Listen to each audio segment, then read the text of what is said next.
The summer sun hung lazily in the sky, drenching the small Indian town of Rindapur in golden light. Streets buzzed with excitement. Shops overflowed with colorful Rockies. Sweets scented the air with cardamom and ghee, and children ran about, clutching coins they'd saved to buy gifts for their siblings. It was Raksha Bandhan, the day when brothers and sisters across India celebrated their unshakable bond. Inside a modest two-story home, Ananya, a spirited 22-year-old, sat cross-legged on the floor, carefully arranging Rakhi's on a brass plate. Each one had been chosen with care. Bright threads for joy, beads for luck, and a single golden one for her elder brother, Raghav. She smiled at the thought of him, tall, protective, and annoyingly stubborn. But this year was different. Raghav wasn't home. For the past 2 years, he had been stationed at the border as an army officer. Letters came rarely, and phone calls even rarer.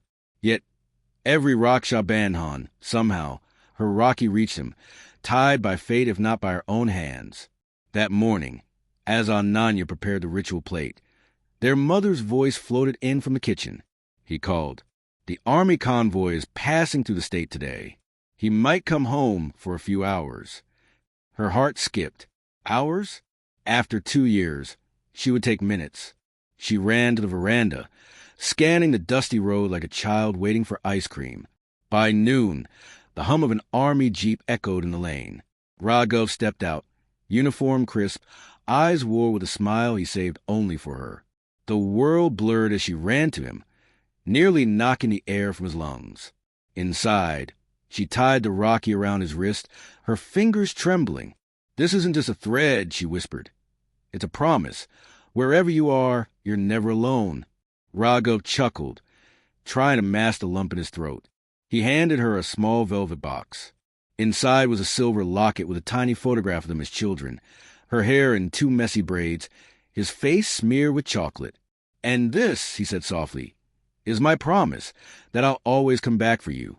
The family sat down for a quick meal, laughter echoing between bites of jalebi. But all too soon, the clock reminded them that duty waits for no one. As the jeep disappeared into the horizon, Ananya stood clutching the locket. The road was empty, but her heart was full.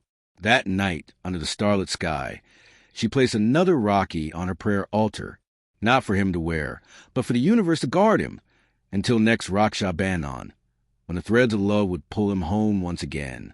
Please subscribe for more.